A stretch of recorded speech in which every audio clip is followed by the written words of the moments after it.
하나님의 지혜와 지식, 명철과 총명이신 주 예수여, 오늘 또 주 이름으로 우리가 말씀 앞에 모여서 주님을 기념하며 주님께 경배하고 찬송을 돌릴 수 있는 이런 귀한 은혜의 시간을 허락해 주신 거 감사를 드립니다.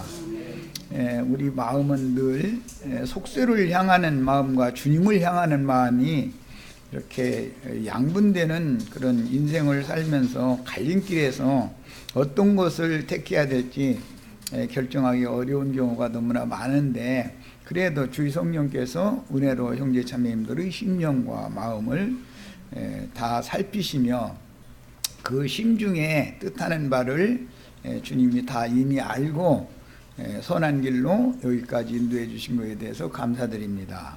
우리가 실족하지 않고 바른 길로 정로로만 달려갈 수 있도록 주의 성령께서 형제 자매님들의 마음을 붙잡으시고 심령을 주관하여 주시기를 주 이름으로 기도하며, 오늘 집회 중에 주님이 홀로 영광을 받으실 것을 기도합니다. 아멘. 자, 오늘 나눠드린 자료 말씀으로 바로 들어가겠습니다. 이게 요한복음 이제 5장 말씀을 마치는 자료 말씀인데, 나눌 항목이 많아서 마무리 단락인 30절부터 47절까지는 한 절 한 절 그냥 주해한 형식으로 이렇게 자료를 해드렸으니까 그 부분까지는 못 나갈 것 같아서 미리 말씀드리는 거예요. 3시간 이걸 다 못 맞출 것 같다 싶어서 자료 말씀을 바로 들어가겠습니다. 요한복음 5장 14절로 15절에 그 후에 예수께서 성전에서 그 사람을 만나, 그 사람은 누구죠?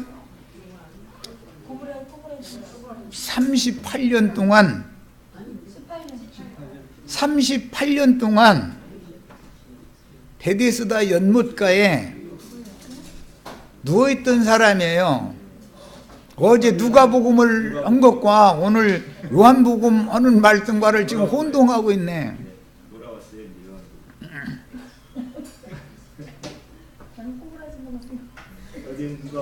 자, 그 사람은 38년 동안 병상에 누워있다가 예수를 만나서 치료받은 사람이에요.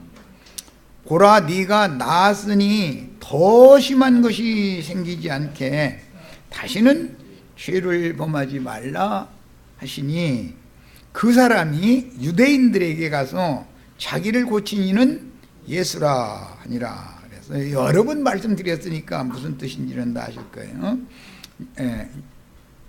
유대교의 랍비들은 솔로몬 행각에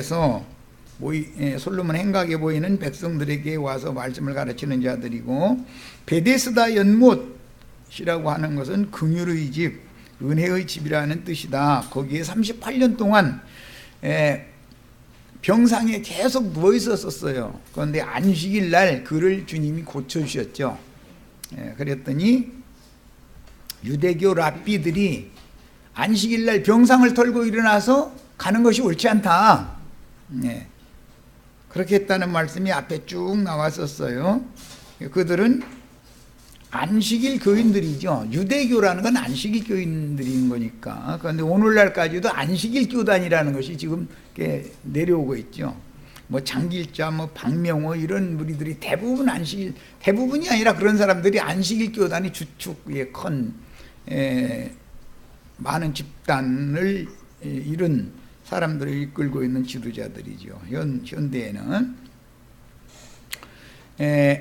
여기에서 더 심한 것이 생기지 않게라고 하는 이 말씀이 굉장히 비밀스러운 말씀이고, 그 다음에 그를 고치신 다음에 다시는 죄를 범하지 말라라고 하신 말씀이 이제 중요한 말씀이기 때문에 다루려고 그런 거예요.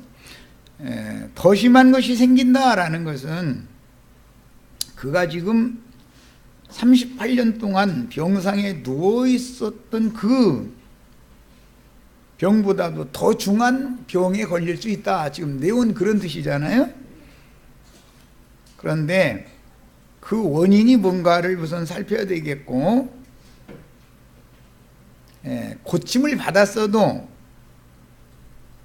기독교식으로 한번 구원받으면 영원한 구원이라는 걸 강조하는데, 특히 구원파가 이제 이런 걸 강조하죠. 그런데 그렇지 않다. 예수님을 만나서 고침을 받았어도 더 심한 중병에 걸릴 수도 있다는 걸 지금 예수님이 말씀하신 거예요. 그러니까 기독교계가 한 번 믿으면 영원한 구원이라고 강조하는 것과는 다르다라는 걸 알 수 있는 거죠.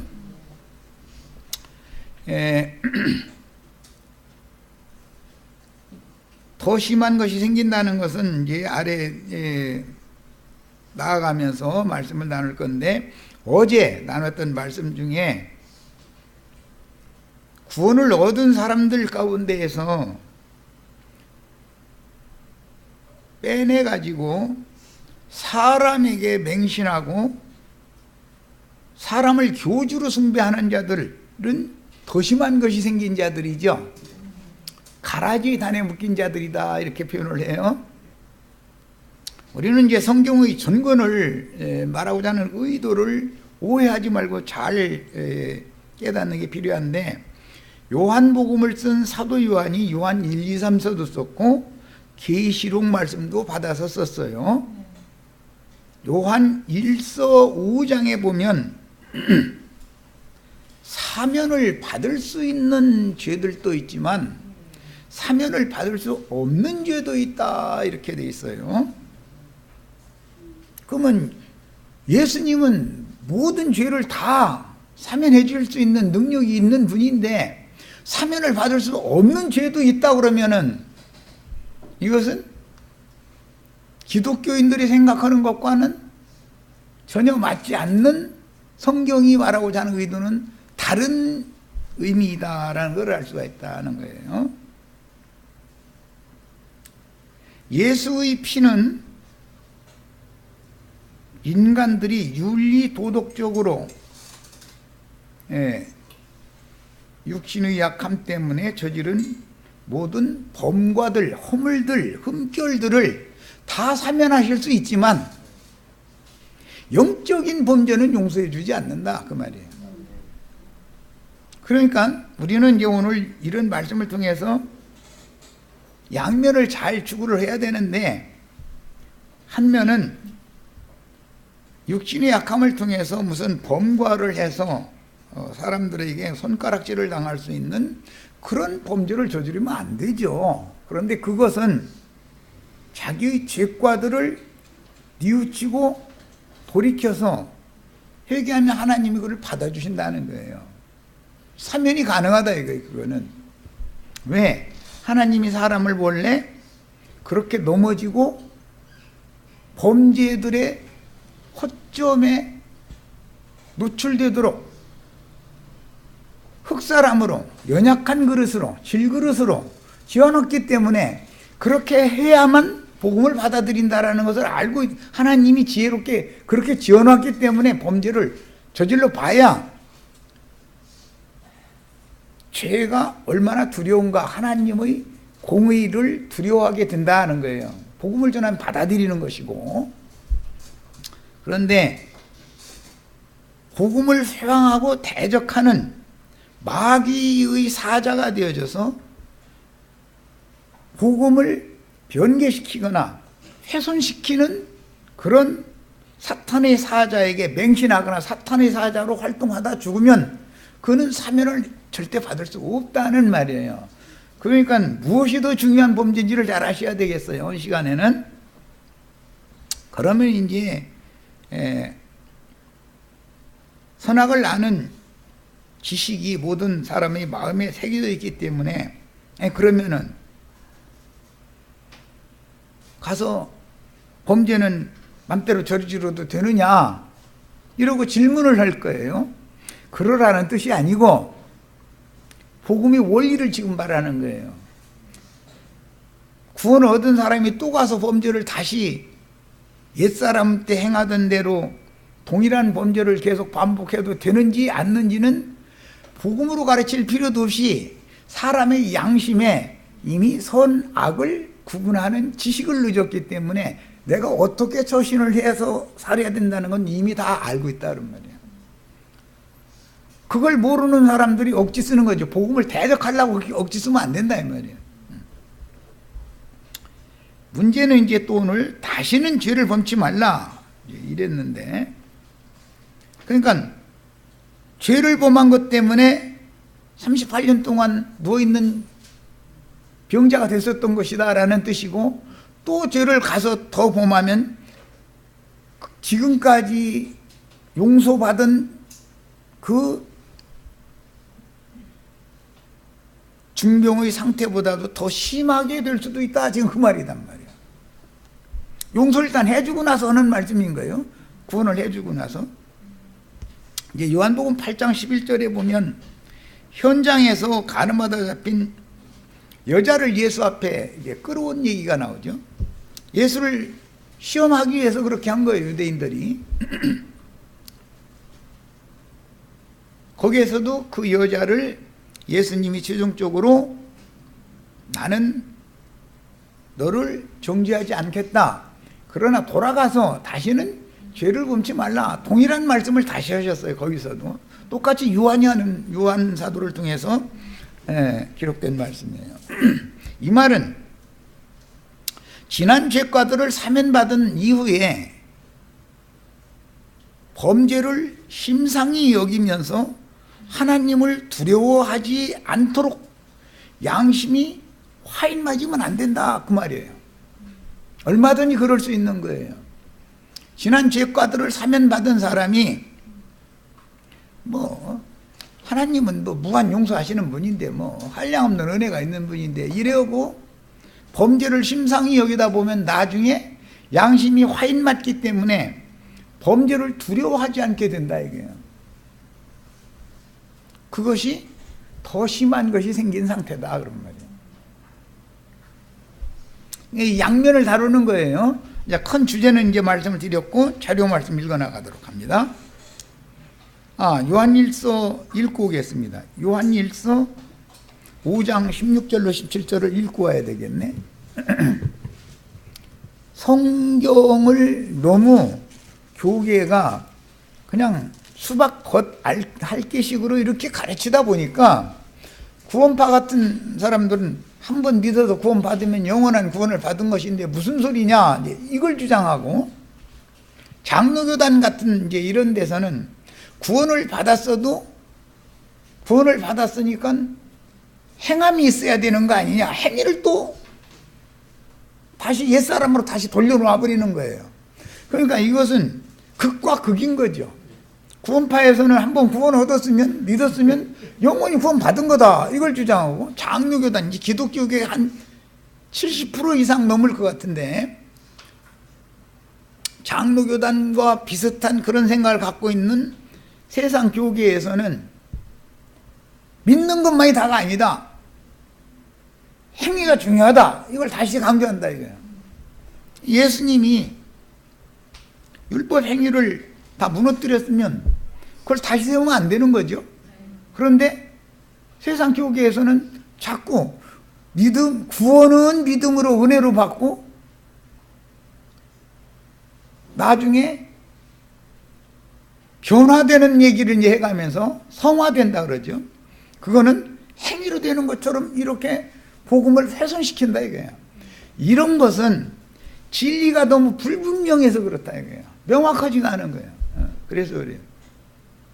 자, 요한 1서 5장 16절로 17절을 읽어보겠습니다. 누구든지 형제가 사망에 이르지 아니하는 죄를, 여기는 죄들이에요. 복수로 되어 있어요. 영문 표기는 정확하게 소문자 신스, S가 뒤에 붙어서 범죄들이에요. 범죄들을 범하는 것을, 죄들을 범하는 것을 보거든 구하라. 이 죄들이라는 것은 흠결들, 허물들, 이런 걸 말하는 거예요. 지금 요한 1서는 믿은 지가 오래된 형제들에게 하는 편지이기 때문에 믿은 지가 오래된 형제들인데도 이럴 수 있다 이거예요. 옛날 허르던 버르쟁이를 못 고치고 이럴 수가 있다 이거예요. 이것을 성경이 인정하고 있는 거예요 지금. 그러면 그를 위해서는 구하라 이거예요. 그리하면 사망에 이르지 아니하는 범죄자들을 위하여 그에게 생명을 주시리라. 여기 보면 사망에 이르지 아니하는 범죄자들 얘기가 나왔죠. 그런데 사망에 이르는 죄가 있으니, 여기 말할 때 지난번 말씀 나눌 때 생명과 사망이라고 하는 것은 두 가지가 있다. 육의 생명으로 살아있는 생명도 생명이지만 그것은 실제로는 육체대로 살고 있으니까 무슨 생명? 비오스라고 그런다고 했죠. 비오스 생명, 육의 생명으로 산다. 혼적인 생명, 사람이 선한 사람 돼야 되고 옳은 사람 돼야 되고 이런 걸 추구하는 생명은 혼생명이죠. 우리 이제 번역인 전부 목숨이라고 번역했고 더러는 사람이라고도 번역을 했는데 목숨이에요. 그게 혼생명이다 이게. 혼적 생명. 이것은 용어가 뭐라고요? 푸시케. 예, 푸시케예요. 여기에서 말하는 생명을 주시리라 라는 생명은 영원한 생명을 말하는 거기 때문에 무슨 용어를 쓴다고요? 조회라고 하는 거예요. 여기서는 조회 생명을 주는 것을 말하는 거예요. 자, 그러니까 사망도 육신의 몸에서 영혼이 떠나서 분리되는 사망, 첫째 사망이죠. 그 영혼을 다시는 은혜를 받아서 회복할 수 없는, 하나님의 생명에 접붙임을 받을 수 없는 상태로 버려둠을 당하는 것은 둘째 사망, 영원한 멸망이라고 표현을 한다. 사망이라는 것이 두 가지가 있다는 거예요. 육의 몸이 죽어도, 육의 몸이 죽으면 육적 생명은 그 심판이죠. 그 육신의 몸으로 도적질을 하거나 남한테 나쁜 말을 하거나 남과 다투거나 이런 것은 육신의 몸이 죽으면 할 수 없죠. 이제 끝난 거죠. 죄를 더 이상 범할 수가 없는 거예요. 육의 몸이 한번 죽으면 죽음이라는 건 최종 심판이기 때문에 육의 몸이 죽으면 육적으로는 범죄를 할 수가 없어요. 무덤에 있는 송장이 일어나서 범죄하고 다니는 경우는 없잖아요. 있을 수가 없는 거죠. 육의 몸이 죽어도 영혼은 죽음이 없다 이거예요. 멸해지지 않는 거다 이거예요.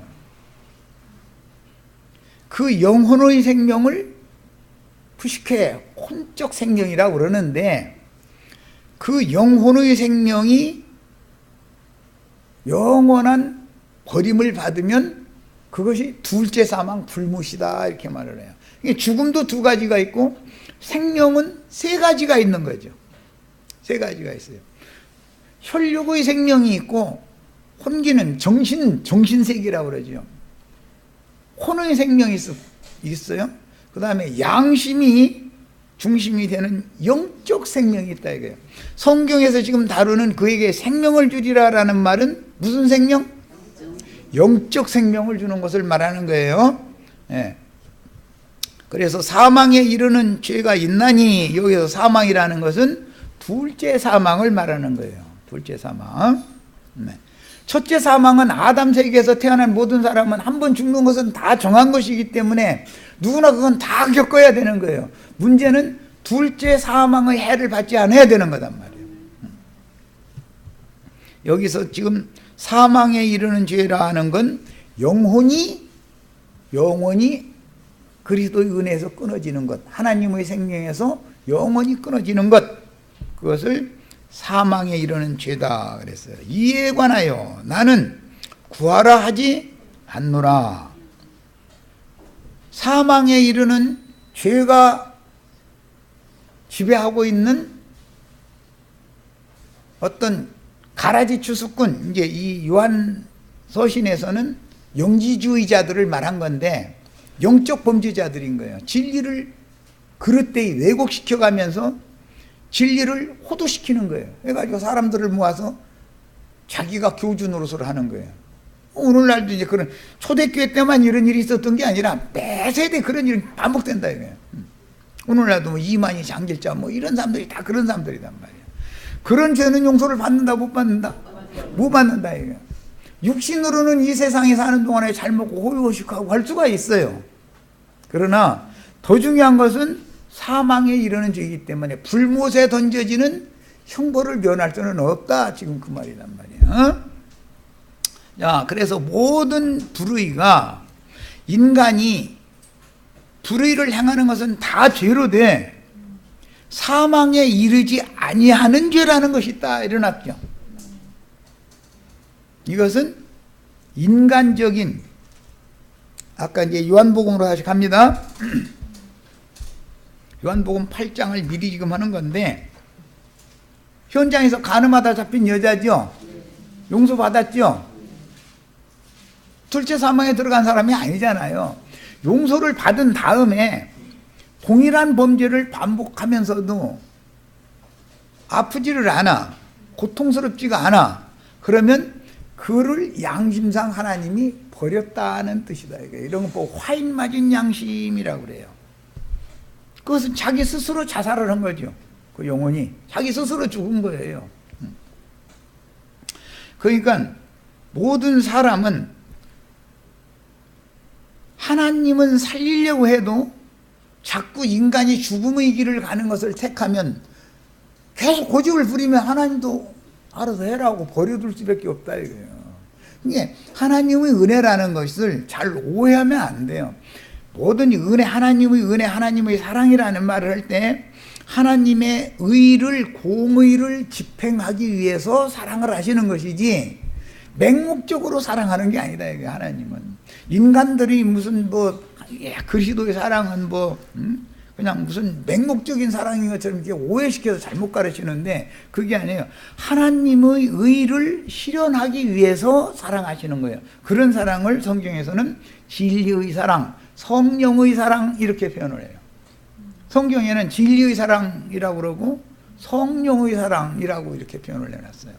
이는 성경에 나오는 용어에 대해서 이해를 잘하는 게 필요해요.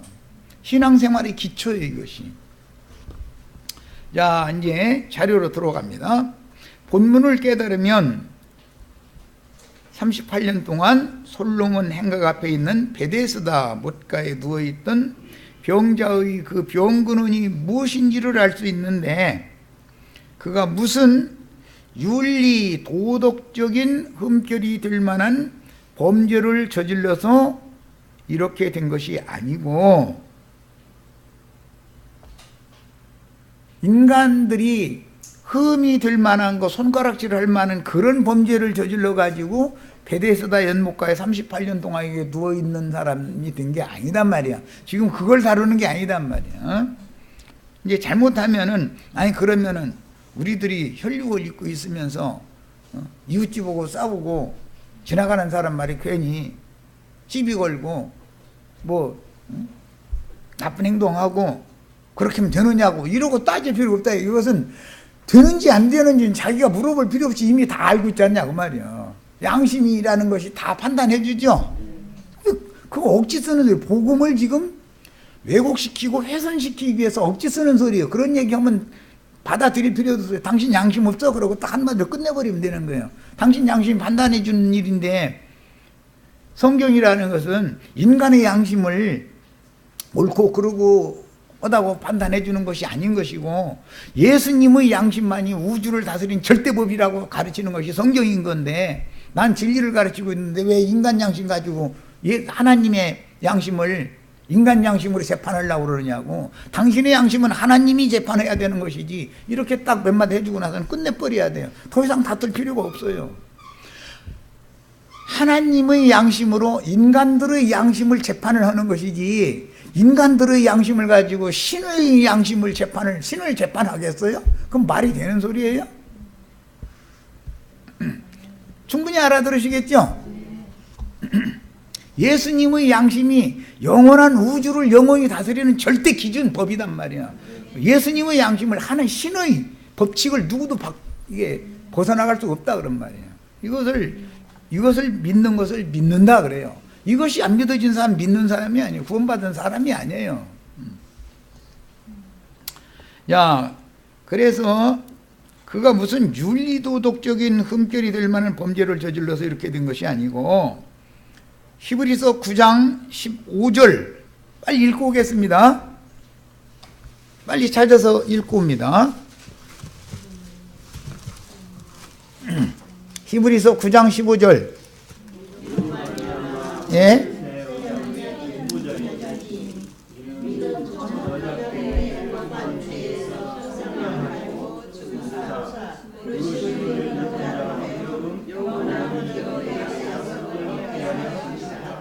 야, 예수님이 십자가에서 죽은 것은 목적이 뭐였어요? 첫 언약 때 범한 죄들, 여기 범죄예요. 죄들에서 속량해 주시려고, 첫 언약 때 범한 죄들에서 속량해 주시려고 죽으신 거예요. 우리는 이방인들이니까 모세의 율법으로 언약 체결한 사람들은 아니죠. 그러나 로마서 2장에 보면 이미 마음에 율법을 새겨 주셨죠. 그래가지고 자기 스스로의 양심으로 자신을 판단하죠.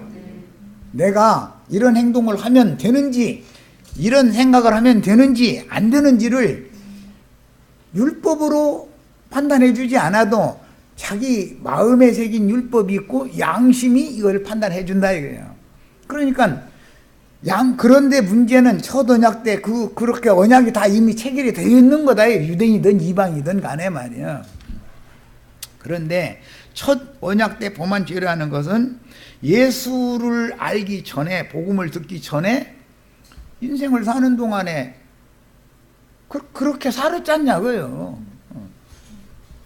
그거에 대해서 회개하고 돌이키면 받아주시는 것이 속량 받는 거죠. 구속 용서 받는 거다 그 말이에요. 속량이라고 그랬는데 사면이다 말이에요. 용서 받는 거단 말이에요. 사람이 무슨 선을 행해서 뭐 하나님 앞에 받으심이 되는 것이 아니라 자기는 그럴 수밖에 없었고 그렇게 연약한 존재라는 것을 인정하고 메시아의 구원을 호소하는 사람이면 회개하고 돌이켰다 그러는데, 이런 사람이면 하나님이 다 받아준다 이거야. 그것은 용서받을 수 있는 범죄였다는 걸 알 수 있는 거죠. 그러나 그렇게 용서받은 후에 더 심한 것이 생기는 문제가 생길 수가 있다 이거예요. 더 심한 것이 생길 수가. 그럼 뭐냐? 사망에 이르는 범죄자가 될 수가 있다 그 말이에요. 그것은 무슨 죄라고요? 영적인 죄를 말하는 거다. 영적인 죄를. 복음을 훼손시키고 대적해서 다른 복음을 전하고 사람들을 끌어서 자기에게 굴복시키고 자기가 교주 노릇하고, 그런 교주만 심판하는 게 아니라 그 교주에게 맹신하는 맹신자들 똑같이 취급되는 것이란 말이야. 이게 어제 나눈 말씀의 중심이에요. 네. 이런 이치를 잘 아셔야 돼. 야, 그래서 첫 언약 때 범한 유대인이니까 이 사람들은, 이방인들은 마음에 새긴 율법이었고 유대인들은 토라라고 하는 시내산 율법으로 재판을 하는 거예요. 그러니까 믿지 않는 사람들은 뭘로 재판해요? 마음에 새긴 율법으로, 각자의 양심의 법으로 재판하는 거예요. 그리스도 심판 때는 다 쓰는 거예요. 누구든지. 나는 예수 안 믿었으니까 저 심판 안 받아도 되겠네. 천만의 말씀이면. 이미 각 사람 속에 법이 다 새겨져 있죠. 마음에 새긴 율법이 다 있어요. 그거 양심의 법이다 그래요. 그거 없는 사람 하나도 없어요. 복음을 안 들은 사람들은 마음에 새긴 율법으로 재판하는 거예요. 양심의 법대로. 그러면 그걸 통과할 사람이 있어요, 없어요? 공자는 통과해요? 소크라테스는 통과해요? 통과할 사람 하나도 없는 거예요. 자기 양심을 한 번도 거스르거나 속이거나 자기가 스스로를 속이는 거예요. 자기가. 이런 걸 평생을 한 번도 안고 죽은 사람 하나도 없다 이거예요. 그냥 다 심판받을 수밖에 없는 거예요. 모세의 율법을 다 지킨 것 같은데, 요즘에 지금 이제 안식일 나누고 있는 중인데 다른 말씀도 뭐 수많은 율법과 계명들이 있으나 안식일 교인들은 제4계명 안식일을 거룩히 해서 지키라는 거 아주 그 목숨 내놓죠. 계명이 4계명만 있습니까? 10가지나 있는데 나머지는 다 버려도 되고 사계명만 지키면 됩니까? 안식일을 그럼 지키느냐? 안 지켜요. 안식일 날 집 밖에 나오면 돼야 안 돼요? 집 밖에 나오면 죽여야 되는 거예요. 안식일 날은. 안식일 날 불 켜면 돼야 안 돼요? 안식일 날 물품 사면 돼야 안 돼요? 안식일 날 자기 아들이나 손자가 열이 펄펄 끓으면 약국에 가서 약 사다 먹이면 죽여야 되는 거예요. 안식일 날 그 물품 사고 팔으면 죽이라겠으니까. 사실은 안식일 교인들이 안식일 지키느냐면 전혀 안 지키는 거다 이거요. 위선적으로 흉내를 내는 거지. 그게 이것을 외식하는 자라 그런단 말이야. 안식일을 지켜라 그렇게 했으면 우리는 안식일을 지킬 수 없습니다 하고 항복해라 그 말이지. 지킬 수 있어요 없어요? 아들이나 손자가 지금 펄펄 끓는데 죽게 안식일 지킨다고 죽게 놔둬야 됩니까? 그럼 못 지키겠습니다 우리는. 그러면 하나님의 법을 우리가 위반할 수도 없고 이거 어떻게 해야 되느냐고. 그러면 그 사람에게 죽이는 율법이 아닌 살리는 세법을 준다 이거예요. 살리는 세법. 그게 하나님의 새 일이다. 예수님이 지금 새 일을 하러 오셔서 하는 말씀이죠. 어제 우연찮게 참 그 이제 얘기가 나오다가 죽이는 어머니 살리는 어머니 얘기도 나왔는데 솔로몬 재판 때문에. 죽이는 어머니는 누구예요? 율법교회를 말하는 거. 율법교회. 율법은 죽이는 직분을 하는 거예요. 지 새끼도 죽이고 남이 난 자식도 죽여도 좋다 이거야. 반짝 잘라라 이거요. 죽이는 여자죠. 뭐예요? 율법교회를 상징한다 이거야. 그런데 한 어머니는 살리는 어머니니까 아니 차라리 죽이지 말고, 아니 그 아이가 내 아이가 너무 분명하지만 저 사람 주라고. 그냥 솔로몬이 지혜로워가지고 알고 보니까 이거는 지 새끼 나가지고 깔아서 죽여놓고 나서 또 남이 새끼도 죽여도 좋다고 하는 이거는 좀 안 되겠네 하고서는 재판을 바로 했다는 거예요. 자, 하나님의 바른 재판이라는 게 뭐예요? 그리스도 심판 때라는 게 뭔지를 보여주는 거 아니냔 말이야. 하나님의 말씀을 죽이는 법으로 지켜서 되냐 이 말이야. 살리는 법으로 지켜야지.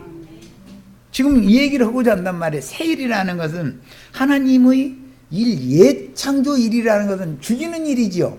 뭘 죽여요? 옛사람을. 흙에서 취한 사람은 죽어야죠. 그래야 거듭난 속사람, 새 사람을 영생의 세계로 생명을 줘서 영생하게 할 수 있다. 지금 이것을 말하는 것이 성경 이야기다 이거예요. 예, 큰 중심 주제를 이제 말씀을 이미 요한복음 5장 말씀을 통해서 이미 해놨으니까 이제 지금까지 빨리 읽어나가도록 하겠습니다. 병상을 털고 일어나 걸어가게 해주신 주님이 그에게 오셔서 네가 나았으니 더 심한 것이 생기지 않게 다시는 죄를 범하지 말라 명하신 것은 이제 이후로 다시 조문의 율법 계명들과 여러 규례들을 지키는 율법 행위로 또 돌아간다면 너의 병은 더욱 심한 중병에 걸릴 것이다 라는 경고인 것이다. 구원받은 성도들만 이만희 집단이나 장길자 집단은 세상 사람들한테 전도해요 안 해요? 절대 안 씁니다. 구원받은 사람들한테 접근해서 미혹의 영으로 미혹을 하는 거예요. 그래서 그 사람들은 불택자들이 아닌 택하신 자들을 미혹하는 자들이다 이거예요. 그런 죄를 범하면 지금 이만희 집단에서 전도하러 열심히 다니는데 그런 행위를 한 것에 대해서 그리도 심판되었으면 예수님이 아무것도 지금 모르고 이러고 그냥 눈 감고 있는 거예요. 그들이 지금 무슨 죄를 저지르고 있는지를 모르는 거예요. 가르침을 잘못 받아놔가지고. 사망에 이르는 죄를 저지르고 있는데 이게 뭔 뜻인지 자체를 몰라. 히브리서 6장에 보면 한 번 은혜에 참여하고 빛을 받고 성령의 은혜도 받고 지난 죄과들을 다 사면받고 헌 사실이 있는 사람이 다시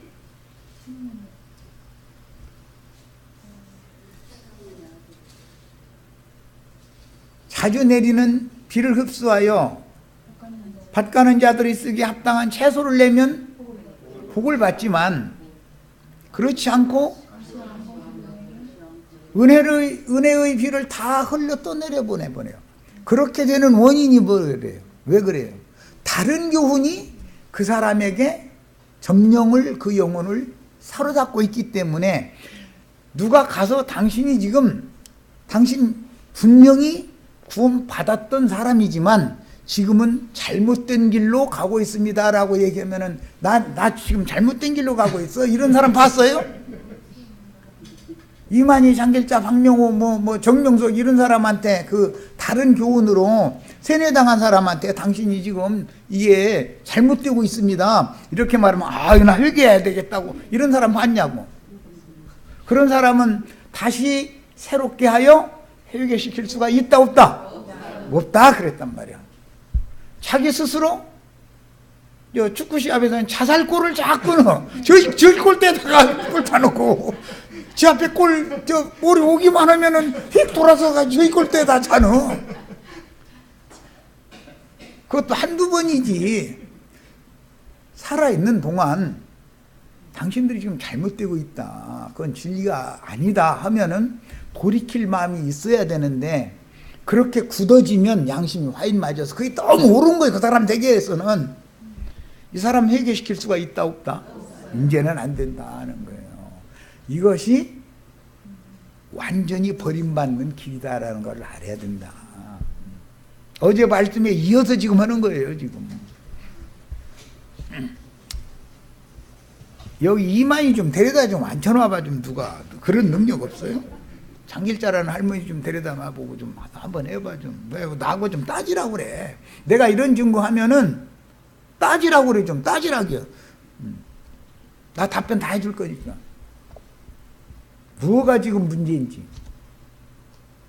오늘날 기독교계에도 신종 절기들과 율법에 따르는 절기만이 아니라 기독교계의 신종 절기들이 많죠. 첫 번째 제일 중요하게 여기는 크리스마스절, 예수님 생일날, 부활절, 예수님이 부활한 날이라고, 계란 삶아 먹는 날, 가을 추수감사절이라고, 이제 사실은 이제 1년 농사지어서 돈 내라 소리인데, 추수감사절, 절기, 이 세 가지는 철두철미하게 해야죠. 구약시대에 7절기 중에 3절기는 꼭 지켜야 했어요. 그런데 신약시대에는 예수님 생일날, 부활절날, 추수감사절날, 이거 3절기는 이건 철두철미하게 지켜야 되는 거예요. 이런 것 보고 신종율법이라. 신종율법. 신약시대에 만들어 놓은 거예요. 목사님들이, 신부님들이. 그걸 지켜야 돼요? 안 지켜야 돼요? 이런 걸 물어보는 데가 좀 그렇죠. 크리스마스 안 지켜야 되냐고. 안 지켜야 돼요. 성경 어디에도 예수님 나 생일잔치 해줘 헛날 그런 구절은 난 못 읽어봤어. 예수님이 12월 25일 날 태어난 거예요? 아니에요? 그런 성경 구절 봤어요? 어떻게 그렇게 잘 알아? 12월 25일 날 태어났다고 그러고 확정해버려. 4월 22일이나 23일 날 부활했어요. 그런데 매년 달러 그게 또 한 이틀 정도 차이가 나죠. 이날 부활했다, 다음 해는 저날 부활했다. 그날 부활했어요? 4월 22일, 3월 22일이나 23일 날 춘분 때 부활절이라고 그러죠. 첫열매 드리는 주실절 절기, 요즘에는 10월달 추수 끝나고 이제 곧 돌아오겠네. 이제 10월 두 번째 주 되면은 이제 곧 돌아오네. 내일 모레네. 가서 하나님이 그렇게 풍성해 주셨는데 너희가 혼자 다 먹으면 되냐 이거예요. 예배당에다 갖다 내는 것이 그게 하나님한테 드리는 거예요? 예배당에 내는 거예요? 말을 똑바로 해야지. 그게 하늘에다 하나님께 내는 거다 잃어버리고 이렇게 간교하게. 이런 사람들이 지어낸 신종율법을 얼마든지 자신도 모르게 지킬 수 있다 이거예요. 그것은 인간의 연약함으로 인해서 무슨 뭐 거짓말 하라는 게 아니라 어떻게 하다 보니까 거짓말을 했다. 그것은 아차 내가 거짓말했네 해서 주님 내가 거짓말했어요. 이놈의 입 좀 불로 지져주시든지 혓바닥을 이렇게 잘라주시든지 입술을 꿰매주시든지 해주세요. 막 이러면서 막 애타면 다시는 죄를 범하지 말라 하고 용서해 주죠. 그렇다고 이거 만약에 절대로 이렇게 꿰매면 밥 먹을 때 그거 풀러서 또 하고 밥 먹고 나면 또 꿰매고 귀찮으니까 그냥 놔둘 테니까 조심해 이러시겠지. 혓바닥 아주 자르면 너 말 묻으면 되냐. 그러니까 혓바닥 자르면 안 되고 그냥 놔둘 테니까 조심해 이러시겠지. 그런 문제와 율법, 영적인 거짓말을 전해가지고 영적인 범죄를 강요하고 그걸 맹신하는 범죄와 구분을 해라 이거야. 그러면 이만희 장길자만이 문제가 아니죠. 이제 기독교인들도 다 문제지요. 하나님의 말씀을 왜곡시킨다 이게요. 뭔가로. 야, 안식일 교인들은 토요일을 안식일이라고 그러고 세상 교계 대부분 사람들은 일요일을 성수주일이라고 그러죠.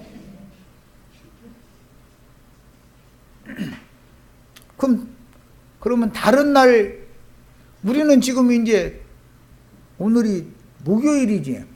목요일 날 모이니까 이제 이 사람들은 이단이요 이제. 토요일이나 일요일 날 모여야 되는데 목요일 날 모이면 되냐 이 말이요. 아니 모일 수 있으면 날마다 모이면 더 좋죠. 그런데 날마다 오라고 그러면은 몇 명이나 오겠어. 나중에 물려가지고 아이고 이제 일주일에 3번 모이는 것도 아주 많이 모인다고 지금 이러는 판인데. 육파요. 그런데 성경에는 날마다 모였다고 돼 있어. 날마다. 일요일 날만 모였다고 돼 있는 게 아니고. 그럼 성경이 맞아요? 기독교가 맞아요? 어떻게 할 건데 이걸?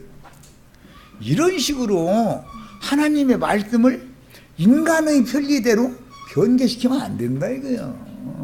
일요일 날은 일반적으로 모든 사람들이 다 쉬는 휴무일이니까 교회 모임에 모이기가 쉽지 않냐. 그럼 그날 모이자. 이렇게 하는 얘기와 일요일 날은 성수주의를 해야 된다는 얘기는 다른 얘기죠. 일요일 날 꼭 모여야 되는 율법으로 정해놔버리면 되냐 이 말이요. 아니 필요한 날 모이면 되는 거고 모이기 쉬운 날 모이면 되는 것이지. 그죠? 뭐 시간이 됐으면 저 시간 여기까지서 마치겠습니다.